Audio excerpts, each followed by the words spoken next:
Chapter 22. Appetite. Oh, to be a vampire again, Harvey thought, to have claws and fangs and a hunger for blood upon him, like the hunger he'd had that distant Halloween, the hunger he'd turned from in disgust. He wouldn't turn from it now. Oh, no. He'd let it swell the beast in him so he could fly in Hood's face with his hatred razor sharp. But he wasn't a beast, he was a boy. He was the vampire king who had the power, not him. And then as he stared up at the house, he remembered something that Rictus had told him at the door.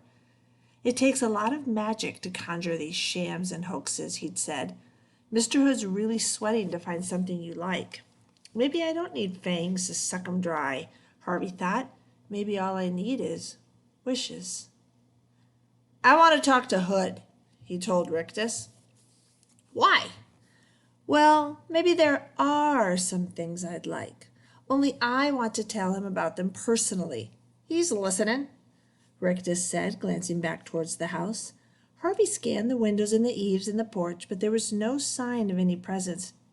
I don't see him, he said. Yes, you do, Rictus replied. Is he in the house? Harvey asked, staring through the open door. Haven't you guessed yet? Rictus replied. He is the house. As he spoke, a cloud moved over the sun. The roof and walls darkened, and the entire house seemed to swell like a monstrous fungus. It was alive, from the eaves to the foundations. Alive! Go on, Rictus said. Speak to him. He's listening. Harvey took a step towards the house. Can you hear me? He said. The front door swung a little wider, and a sighing breath from the top of the stairs blew a cloud of Jive's dust out onto the porch. He can hear you, said Rictus. If I stay, Harvey began. Yes, said the house, making the word from creaks and rattles. You'll give me anything I want? For a bright boy like you, came the reply. Anything. You promise, on your magic. I promise. I promise. Just say the word. Well, for a start, yes. I lost my ark. Then you must have another, my lodestar. The Hood house said, bigger, better.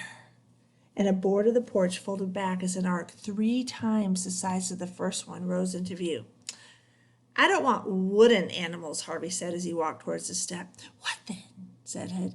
Lead, silver, gold, flesh and blood, Harvey replied. Perfect little animals. I like a challenge, Hood said as he spoke a tiny din. A bellows and roars rose from the ark, and the little windows were flung open, and the doors flung wide, and 100 animals appeared, all perfect miniatures. Elephants, giraffes, hyenas, aardvarks, doves. Satisfied? Said Hood. Harvey shrugged. It's okay, I suppose, he said. Okay, it's a little miracle. So make me another. Another ark? Another miracle. What would you like? Harvey turned his back on the Hood house and surveyed the lawn. The sight of Mrs. Griffin watching with puzzlement inspired the next request. I want flowers, he said, everywhere, and I don't want 2 alike. What for? Said the Hood house. You said I could have whatever I wanted, Harvey replied. You didn't say I had to give you reasons. If I have to do that, all the fun goes out of it. Oh, I wouldn't want that, the Hood house said. You must have fun at all cost. So give me the flowers, Harvey insisted. The lawn began to tremble as though a minor earthquake were underway, and the next moment countless shoots pressed up between the blades of grass. Mrs. Griffin began to laugh with delight. Oh, look at them, she said. Just look. It was quite a show. Tens of thousands of flowers bursting into blossom at the very same time. Harvey could have named a few of them if he'd been quizzed. Tulips, daffodils, roses. But most of them were new to him. Species that only bloomed at night on the high Himalayas or on the wind-swept plateaus of Tierra del Fuego, flowers with blooms as big as his head or as small as his thumbnail, blooms that stank like bad meat or smelled like a breeze from heaven itself. Even though he knew it was all an illusion, he was impressed and said so. Looks good, he told the hood house. Satisfied, it wanted to know. Was his voice a little weaker than it had been earlier, Harvey wondered? He suspected it was. He showed no sign of that suspicion, however. He simply said, we're getting there. Getting where? Said the hood house. Well, said Harvey, I guess we'll know when we arrive. A low growl of irritation came from the house, shaking the windows. One or two slates slid from the roof and smashed on the ground below. Ooh, I'm going to have to be careful, Harvey thought. Hood's getting angry. Rictus echoed that thought. I hope you're not playing Mr. Hood along, he warned, because it doesn't like that kind of game. He wants me happy, doesn't he? Harvey said. Of course. So how about something to eat? Kitchen's full. I don't want pies and hot dogs. I want... He paused, ransacking his memory for delicacies he'd heard about. Roast swan and oysters and those little black eggs. Caviar? Said Rick. That's it. I want caviar. Really? It's disgusting.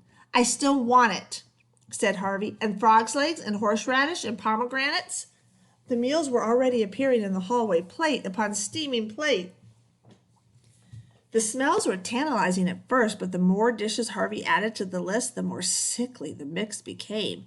He rapidly began to exhaust his menu of real meals, however, so instead of giving the house easy recipes like meatballs and pizza, he started to invent dishes. I want lobsters cooked in lemonade and horse steaks with jelly baby sauce and cottage pie cheese and pepperoni soup. Wait, said Rick, you're going too fast. But Harvey didn't stop. And Brussels sprout stew and snail fudge with pig foot clusters. Wait! The house howled. This time Harvey stopped. In the heat of his invention, he hadn't even looked to see if Hood was supplying him with his eatables. But now he saw all the dishes he demanded, piled so high in the hallway that they were threatening to topple and float the ark on a noxious sea of sweetmeats and stews. I know what you're doing, said the hood house. Uh-oh, Harvey thought. He's on to me. He looked up from the feast at the door to the facade and saw that his plan to drain the house of its magic was indeed working. Many of the windows were now cracked or broken. The doors were peeling and hanging from their hinges. The porch boards were twisted and blighted. You're testing me, aren't you? Said Hood. His voice had never been melodious, but it was now uglier than ever, like the rumble of the devil's belly. Admit it, thief, he said. Harvey took a deep breath and said, if I'm going to be your apprentice, I need to know how powerful you are. Are you satisfied? The decaying house demanded. Almost, Harvey said. What more do you want? It said. What more indeed, Harvey thought. His mind was reeling with these ridiculous lists. He had little left in the way of demands. You may have one final gift, the hood house said.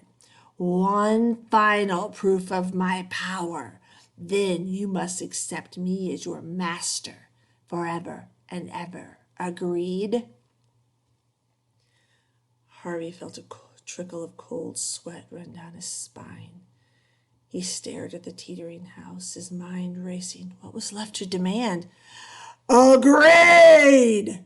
The house boomed. Agreed, he said. So tell me, it went on, what do you want? He looked at the tiny animals around the ark and at the flowers and at the food spewing out through the door. What should he demand? One final request to break Cook's back? But what? What? A gust of chilly wind came from the direction of the lake. Autumn could not be far off, the season of dying things. I know, he said suddenly. Tell me, the house replied. Tell me and let's have this game over once and for all. I want your bright soul under my wing, little thief. And I want the seasons, Harvey said, all the seasons at once. At once! Yes, at once. That's nonsensical. It's what I want. Stupid! Imbecilic! It's what I want. You said one more wish and that's it. Very well, said the house. I will give it to you. And when you have it, little thief, your soul is mine.